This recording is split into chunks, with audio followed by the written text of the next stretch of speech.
Porra. E quando veio a época da webcam, né? Pô, eu na casa dele mostrava pra minha família, cara, ninguém acreditava, aparecia lá o Adriano. Bom, legal demais, cara. Eu peguei toda essa fase dele. Também, claro, né? Não peguei só momentos bons. Foi aquele período onde ele perde o pai. Você pegou esse período? Todo esse período, cara. 4, 5 ali, começo de 6, né? Muita gente atribui esse momento de ruptura, cara, né? Ali foi difícil. Ali ele acabou se escondendo muitas vezes no álcool, né? Tanto teve uma convocação pra seleção, nunca me esqueço. Eu estava na casa dele, na sala dele, assim, vendo televisão, ele desantenado total.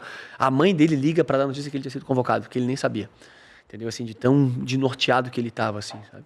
Então, cara, foi complicado, assim, mas era loucura, porque a semana dele, ele se refugiava muitas vezes no álcool, e não queria lembrar do pai, não queria fazer... Deve ter entrado em depressão, né? Total, mas esse cara chegava no domingo, o que ele fazia em campo, eu dizia, cara, como é que pode fazer isso aqui? Ele arrastava com todo mundo, meu amigo. Não tinha zagueiro, não tinha volante, tinha lateral. E depois cara, um animal, e muitas vezes...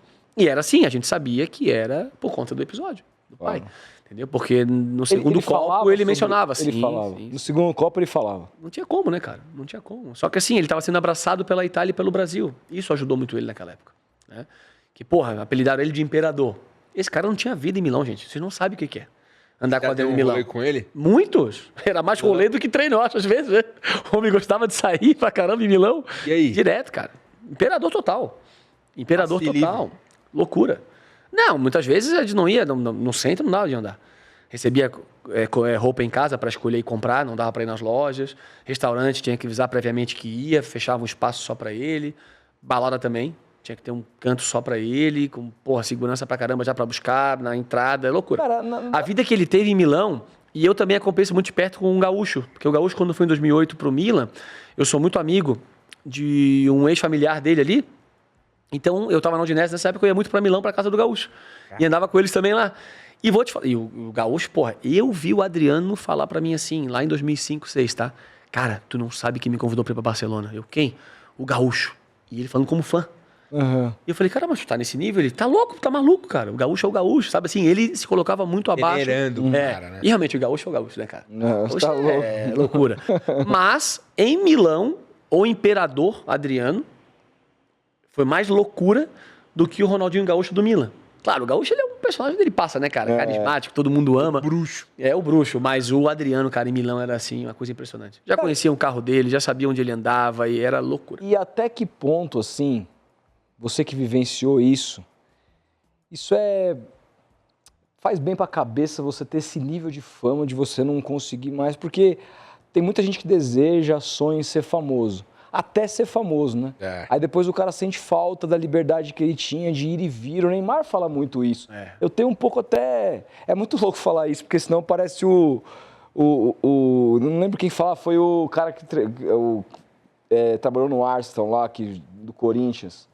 O Edu, que ele falou, é muito difícil ser Neymar. Cara, você viu o Neymar na Times Square? De máscara, então, saindo por aí, ninguém reconhecendo ele. O cara parecia livre, o cara nos Estados Unidos, onde o futebol não é uma coisa tão midiática como é aqui, então o cara consegue fazer coisas ordinárias que a gente faz todo dia e a gente não percebe o quanto é bom até poder parar de fazer.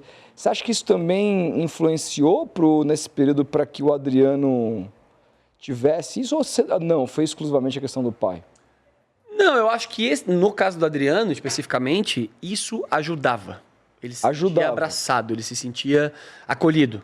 Ele estava muito mal naquela época, assim, sabe? Mentalmente falando. Muito, muito, muito para baixo. E assim, vivendo as melhores coisas do futebol. Momento na seleção maravilhoso. Inter de Milão. Ele fala abertamente quanto é que ele ganhava lá, cara. Eu vi o contra-cheque dele em cima da mesa. Eu vi o olerite dele ali, eu falei, gente do céu, quanto zero. Caralho. O cara tinha visto tanto um número e tanto zero do lado. Nossa. E o cara realmente jogou tudo pro alto, porque ele não era feliz. É muito louco. Agora, eu tenho certeza que se o pai dele fosse vivo, vivendo aquela Milão com ele, meu amigo, 10 anos de Inter, ele faria. Não tinha como sair dali. Sabe? Agora, com certeza, aquele episódio acabou com ele. E as verdadeiras amizades, a verdadeira felicidade, ele encontrou aqui no Brasil. Então ele voltou para onde fazia sentido para ele. Ele tentou lá, né? Ele tentou. Mas é diferente, cara. Outra cultura, outro país, entendeu? Tem horas que tu quer o teu pessoal, a tua família, o teu amigo de infância, o teu bairro.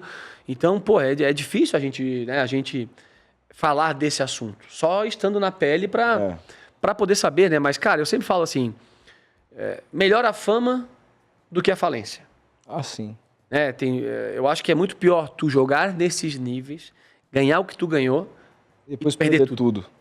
Eu falo, o jogador bem resolvido é aquele que consegue a independência financeira, independente da fama. Porque a fama, cara, é uma roda gigante da nossa carreira. Holofote, maravilhoso. Saiu dos holofotes, esquecimento.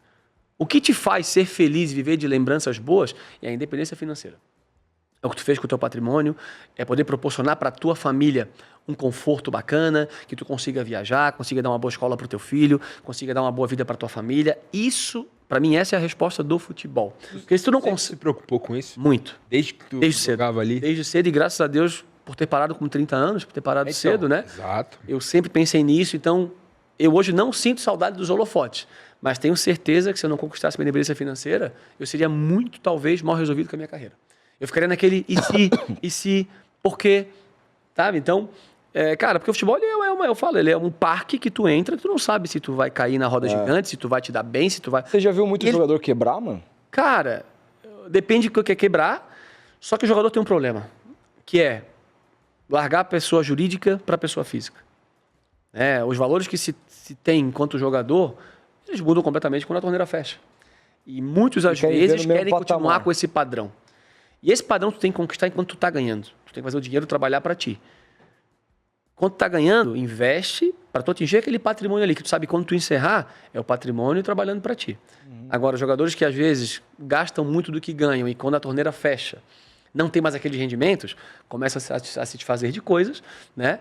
E aí, cara, tem aquela vaidade de ser conhecido, ser ex-atleta e não conseguir, talvez, manter aquilo ali.